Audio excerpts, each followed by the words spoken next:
할렐루야. 오늘 창세기 특강 9강입니다.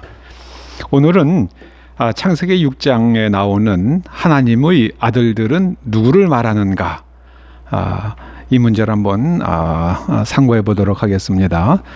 창세기 6장 2절 말씀이 이렇습니다. 하나님의 아들들이 사람의 딸들의 아름다움을 보고 자기들의 좋아하는 모든 자로 아내를 삼는지라.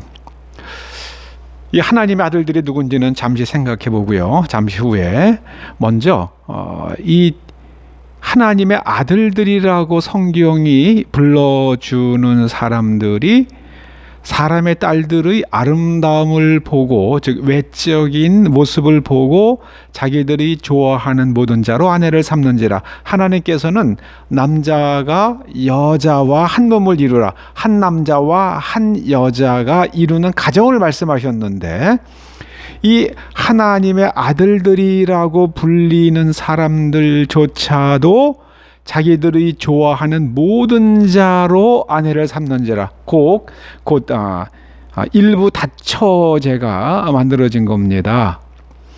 자, 그럼 하나님의 아들들이 어떤 사람인가에 대해서 몇 가지 해석이 있습니다. 크게 보면 이 천사들이라고 생각하는 사람들도 있습니다. 천사들.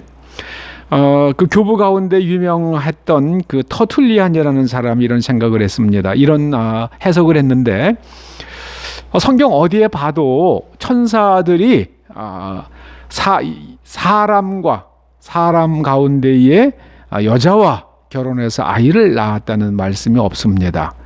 이거는 그 당시에 터툴리안이 가졌던 그 당시의 세계관, 그 당시의 문화적 배경을 가진 그런 상상력에 의한 해석이라고 보시면 되겠습니다. 또 하나는 셋의 후손들이라고 말하는 사람들이 있습니다.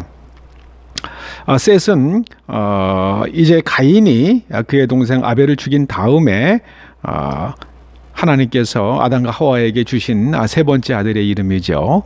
그래서 그들은 셋의 후손들 가운데, 자식 가운데에 에노스 때에 비로소 사람들이 하나님의 이름을 불렀다, 즉 하나님을 찾기 시작했다는 그런 뜻이죠. 이 셋의 후손들이라고 보는 해석이 있습니다. 그러면은 우리가 성경에서는 이걸 어떻게 해석을 해야 될 것인가? 로마서 8장 13절과 14절에 이런 말씀이 있습니다. 너희가 육신대로 살면 반드시 죽을 것이로되 영으로서 몸의 행실을 죽이면 살리니 무릇 하나님의 영으로 인도함을 받는 그들은 곧 하나님의 아들이라.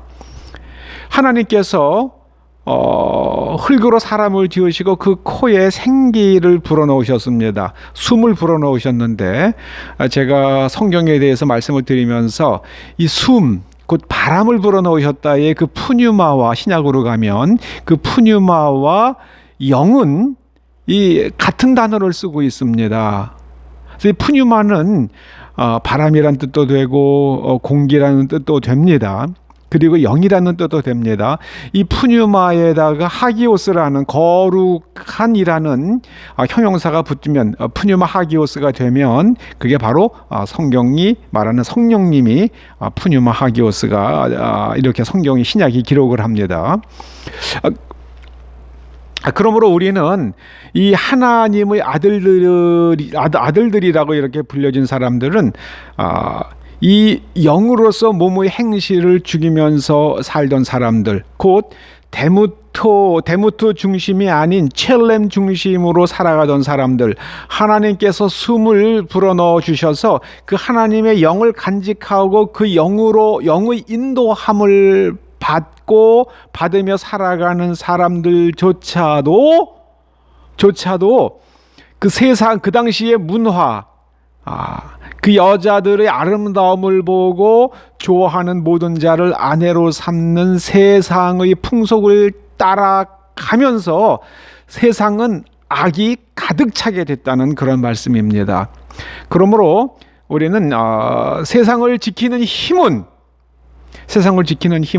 하나님의 영의 인도함을 받는 하나님의 아들들에 있다. 이렇게 우리가 생각할 수 있습니다. 창세기 6장 3절 이렇습니다. 사람들이 하나님의 영의 인도함을 받지 않고 육체 중심으로 살아가기 시작을 하자 3절 말씀이 이렇게 하나님께서 말씀하십니다. 3절에서 여호와께서 가라사대 나의 신이 영원히 사람과 함께 하지 아니하리니 이는 그들이 육체가 됩니다. 하나님의 영이 떠난 인간은 그냥 고기 덩어리에 불과하다, 그런 말씀입니다. 이제 그러므로, 이 그러나라고 번역했습니다만은 이거는 오히려 그러므로 이렇게 번역하는 게 괜찮을 것 같아요. 그러므로 그들의 날은 120년이 되리라. 그 이전에 이 사람들이 굉장히 오래 살았죠. 오래 살았습니다. 그러다가 점점점 죄악을 짓게 되자 그들 마음속에서 어떤 그들의 육체가 수명이 짧아지는 일이 일어났습니다. 요즘에 사람들이 인간의 수명을 이야기할 때 그 텔로미어라는 미토콘드리아 속에 있는 텔로미어를 얘기를 하는데, 그 텔로미어가 미토콘드리아 DNA에 있는 그 작은 꼬리 같은 거라 그러죠. 그런데 그 텔로미어가 점점점 짧아질수록 남은 수명이 짧아진다고 그러지 않습니까? 그래서 근데 이 악을 행하면, 하나님의 말씀을 떠나고 악을 행하면 이 텔로미어가 급격히 짧아집니다. 그리고 또 하나는 요즘에 인간의 이제 그 모든 그 유전자 그게 해독이 되지 않았습니까? 그런데 그 인간과 다른 동물 간에 큰 차이점이 하나 있답니다. 모든 동물은 바이타민 C를 체내 합성하는데 인간만 바이타민 C를 합성하지 못한다고 그럽니다. 그래서 바이타민 C를 스스로 합성하는 동물과 합성하지 못하는 인간은 중요한 음식의 차이가 있어야만 된다고 그럽니다. 이어서 인간은 이 바이타민 C를 반드시 외부에서 먹어야만 합니다. 저는 그런데 그 인간의 그 유전자를 가만히 들여다보면 그 바이타민 C를 합성하는 그 유전자 부분에 가서 이 돌연변이가 일어났다고 그렇게 추정할 만한 그런 구조가 있다고 그럽니다. 저는 인간이 900년 넘게 살던 인간들이 이렇게 120년으로 수명이 짧아진 것은 요때에 인간의 DNA 속에 그 비타민 C를 합성하는 능력이 상실되는 일이 일어난 게 아닌가, 그런 생각을 해봅니다. 그래서 서울대학교의 그 면역학 교수인 이왕재 교수 같은 분은 우리가 비타민 C를 많이 섭취하면 아주 우리가 건강을 유지하는 데 훨씬 도움이 된다, 그런 얘기를 합니다. 아무튼 제가 그건 의사들이 이제 얘기할 부분이고요. 그러면은 이 하나님의 아들들과 대조되는 사람들이 창세기 6장 4절에 나오죠. 어떻게 이렇게 되어 있습니다. 당시에 땅에 네피림이 있었고 그 후에도 하나님의 아들들이 사람의 딸들을 취하여 자식을 낳았으니 그들이 용사라 고대의 유명한 사람이었더라. 이 네피림이라는 게 이게 도대체 어떤 사람들인가? 이 네피림은 나팔이라는 동사에서 파생되었습니다. 이 나팔은 그 뜻이 눕는 거예요. 사람들이 아파서 눕든 게을러서 눕든 누워서 뒹구는 거를 이게 나팔이라고 합니다. 그 네피림은 빈둥빈둥 하면서 땀을 흘리지 않고 자기가 원하는 것을 폭력으로 취하는 자들을 가리켜서 네피림이래. 요즘 우리말로 하면은 불안당이죠, 불안당. 누워있으면 땀이 안 나잖아요. 들판에서 일하면 땀이 나고요. 이 네피림은 불안당이라고 번역하면 딱입니다. 이 사람들은 폭력을 쓰니까 이 유명한 사람들이라 이렇게 번역하는 것보다는 악명이 높은 자들이더라 이렇게 번역하면 더 그 성경의 전체적인 그 맥락과 닿지 않을까 이렇게 생각이 됩니다. 하나님의 영이 떠나면 인간은 폭력으로 남을 지배하려 듭니다. 이게 바로 전체주의죠. 소련이 그랬죠. 그리고 또 북한이 그럽니다. 그리고 중국도 그럽니다. 폭력으로 남을 지배하려 듭니다.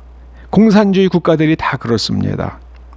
이런 삶을 가리켜 성경이 이렇게 지적합니다. 사람의 죄악이 세상의 관영함과, 아주 목까지 꽉 찼다는 뜻입니다. 관영함과 그 마음의 생각의 모든 계획이 항상 악할 뿐임을 보시고, 이젠 도대체 이 회생할 가망성이 없는 상태가 되어버렸습니다.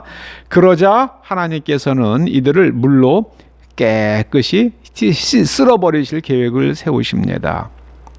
그런데 이 요한계시록 18장 5절에 가면 그 하나님 보시기에 그 죄가 하늘에 사무친 나라가 나옵니다. 계시록 18장 5절이요. 그 죄는 하늘에 사무쳤으며 하나님은 그 불의한 일을 기억하신지라. 이 죄가 하늘에 사무친 나라, 이 나라가 바로 계시록 18장에서 큰 성 바벨론으로 말합니다.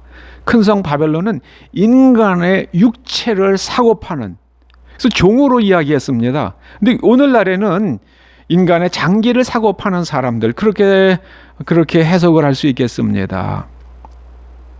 그리고 모든 나라들의 왕들과 연대를 맺고 또 그 큰 성 바벨론과 무역을 하는 사람들이 큰 돈을 벌었다고 그렇게 말합니다. 요한계시록 18장 5절에. 저는 이 큰 성 바벨론이 이게 지금 중공이 아닐까, 중국 공산당이 지배하는 중국이 아닐까, 그런 추측을 한번 해보게 됩니다. 요즘에 하나님의 아들들은 하나님의 영으로 인도함을 받는 사람들입니다. 하나님의 영으로 인도함을 받지 않는 사람들은 바로 육체입니다. 육체. 고깃덩어리에 불과합니다. 그래서 우리는 예수 그리스도를 영접하면서 하나님의 영이, 성령께서 우리 안에 내주하시고 우리가 하나님의 영의 인도함을 받는, 성령의 인도하심을 따라 살아가는 사람들이므로 우리는 하나님의 아들들인 줄로 믿습니다. 오늘 창세기 9장 강의 여기까지입니다. 여러분들을 축복합니다. 할렐루야. 또 10강 시간에 뵙겠습니다. 건강하십시오. 초대 성도님들 화이팅!